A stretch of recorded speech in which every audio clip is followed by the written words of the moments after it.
ketika seluruh masyarakat bergembira merayakan ya pergantian tahun, ternyata PNS di Surabaya, ya ASN yang jumlahnya sekitar 12.000 ini kecewa.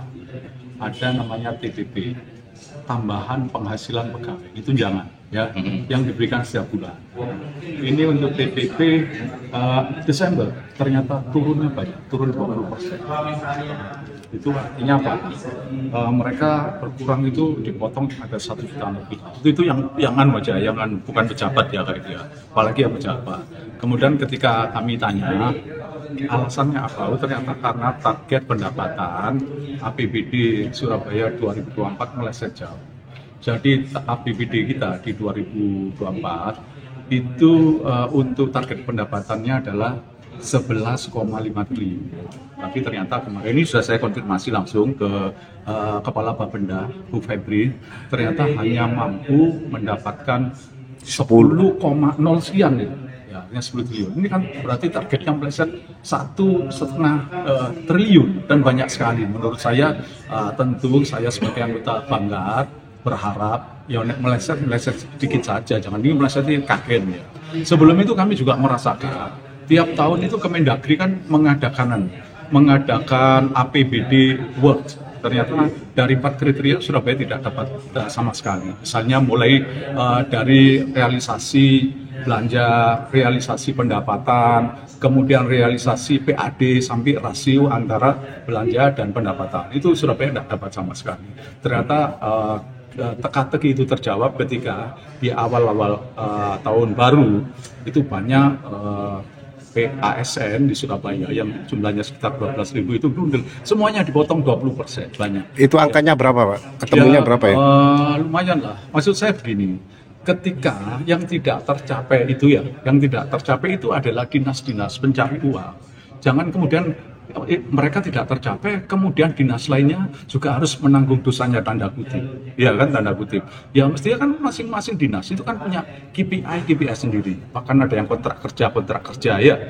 Tentu ketika mereka realisasinya juga sudah tercapai KPI-nya, ya masa terus kemudian harus dipotong 20%. Rasanya kan tidak adil menurut saya. Lagi kemudian ada yang sharing ke saya, Pak, padahal wis tak jaga nggak cicilan Pak.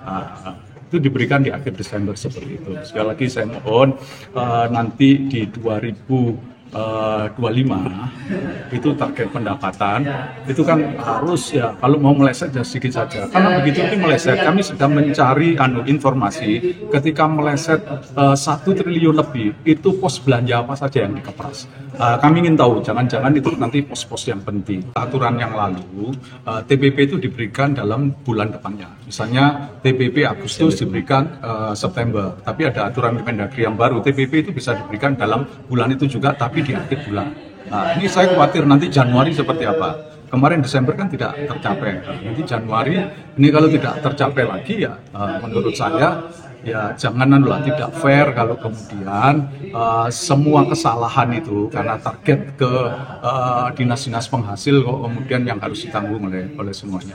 Dan yang paling penting pemerintah kota juga harus mulai introspeksi. Jangan kemudian ketika anggaran ya pendapatan terbatas tidak tercapai seperti ini, ya tolong prioritas lah. Yang tidak urgent itu nanti saja dulu. Jadi memang ini kan sifatnya TPP ini kan tergantung berapa besar pendapatan. Ya kalau pendapatannya turun ya otomatis turun gitu loh. Tapi yang kami mau mempersoalkan ya kok melesetnya terlalu banyak gitu. Nah, 1 triliun lebih lah, hampir 1,5 triliun loh. Itu menurut saya banyak. Terus kemudian kasihan, kemudian dinas-dinas yang bukan penghasil. Saya kan mendorong seperti apa biar ini kan jadi PR. Ya, jadi catatan. Kalau perlu begini, dinas-dinas penghasil itu diberi misalnya insentif yang menarik juga supaya mereka itu juga biar semangat cari pendapatan. Kalau belum mampu ya lebih baik kita via pihak ketiga lah kalau perlu. Mereka kita hire tinggi misalnya ya. Kalau perlu jabatan kepala dinas pendapatan dilelang terbuka. Siapa yang sanggup dengan target sekian, itu yang kemudian itu jadi prioritas. Tidak asal kemudian karena kedekatan dengan kepala daerah. Oke.